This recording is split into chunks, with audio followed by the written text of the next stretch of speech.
Bueno, o tema dos mortos da batalla non sabe nadie, porque en realidade non hai cifras oficiais dos que morreron nesta batalla. Se fala dos oficiales que morreron porque as persoas da Alcurnia, de alguna forma, tiñan certo peso e se tiñan en conta, pero o que son os mariñeiros e os soldados e a xente do común, pues, normalmente non suelen aparecer. Podemos facer unhas estimacións máis ou menos polo que nos di a documentación.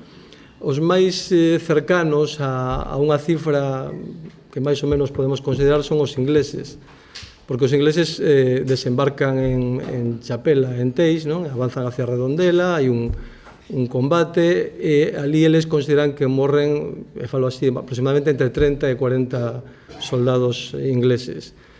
Un pouquiño menos serían os anglo-holandeses e despois teríamos a parte do combate naval, non?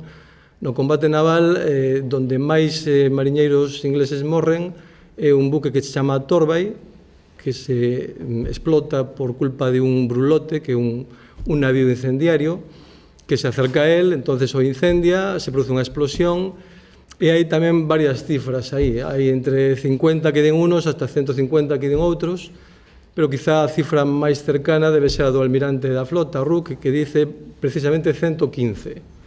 Entón, bueno, supoñemos que máis ou menos por aí andaría esa cantidad. Depois habría algúns soldados ingleses mortos en algunhas escaramuzas, e máis ou menos podemos conocer disto que andaría en torno aos 200 mortos ingleses, e seguramente non chegaría a ser tantos tampouco. Eso é máis ou menos o que nos mostra, en líneas xerais e sen entrar en fonduras, a documentación. Os franceses é máis complicado, porque tampouco eles non dan cifras exactas.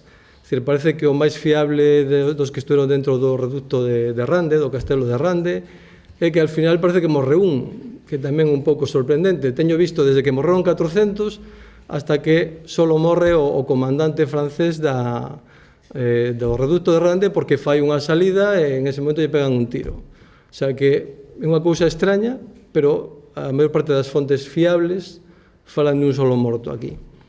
Depois, no tema dos barcos, moitos dos mariñeiros franceses estaban na costa, estaban nos fortines. Parece ser que os que máis sufren son os do barco Bourbon, que é un adiantado, está sendo cañoneado por un barco holandés, e hai algúns datos que falan de 100 mortos, outros falan de 50, tampouco hai nada claro. O certo é que a documentación non se lamenta das pérdidas, non se ve nadie que dice ui, cantos morreron, que mal foi isto, que desgracia. Hasta o propio Chateaurenaud parece que dice que non tuvo moitas pérdidas, que tuvo menos das esperadas. É unha cousa, vamos, que non hai nada fiable exactamente, pero tampouco chegarían, se iso é así, aos 200. E falo con prudencia porque realmente non podo afirmar nada, porque a documentación non afirma nada. E respecto aos españoles pasa un pouco parecido. Non sabemos exactamente os mortos que se producen. Na outro lado da orilla, en Corbeiro, non falan de ningún morto en concreto, e tuvo que haber algún, supoño. No caso do reducto Grande, volvemos ao mismo, está o comandante francés. Despois hai algún miliciano por aí solto que sí, que se fan as exequias por él, porque morre, algúns redondelanos que escapan e algún inglés lle pega un tiro, ou algún que morre porque xa están extenuados. Pero non hai moitos datos máis sobre isto, realmente non parece que a mortalidade fora moi elevada. Entón, estes datos que dá o Marqués de San Felipe, que é o gran gurú que temos, que sobre 1730 publica a súa obra sobre a Guerra de Sucesión, sobre o rei Felipe, realmente é un pouco exagerado, non? Non sabemos se ele está mezclando os datos de aquí con os de Cádiz ou o que pasa, pero dá unha cifra exorbitante de mortos que a documentación non reflexa por ninguna parte, non? O que pasa é que ao Marqués de San Felipe lle demos moitas cuestións que levan a que o tema de Rande repetira continuamente varias cuestións, non? Como o tema de que o Consulado de Sevilla non permitía a descarga dos galeóns, que iso é absolutamente falso, pero que ela o afirma, e a min dá a impresión de que está sacado de contexto, que el debeu escoitar unha serie de cousas, a saca de contexto e escribe isto, cando en realidad pois non houve tal cousa. As ordenes estaban moi claras, había que descargarlo absolutamente todo, e non se fixo, e non porque o Consulado de Sevilla dixera nada, porque non tiña nada que decir. Son ordenes reais e punto. E, sin embargo, pois, el afirma isto e vemos arrastrando que toda a bibliografía que ven posterior ao Marqués de San Felipe está repetindo continuamente as mesmas cousas.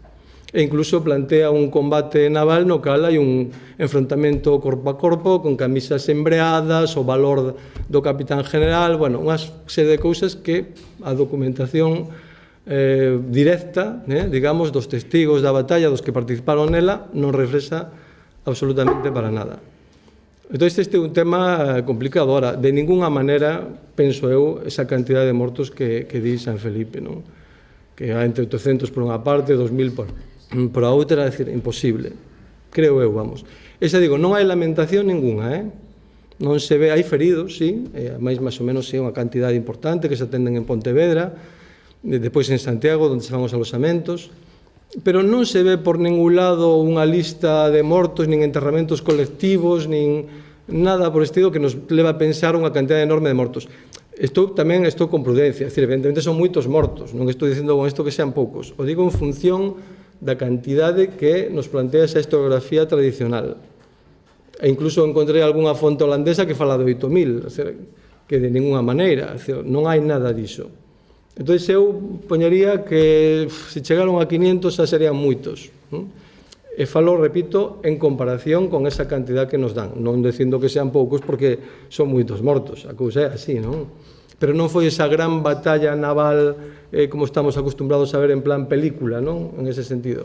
Mas que foi espectacular, máis espectacular que por un gran número de mortos.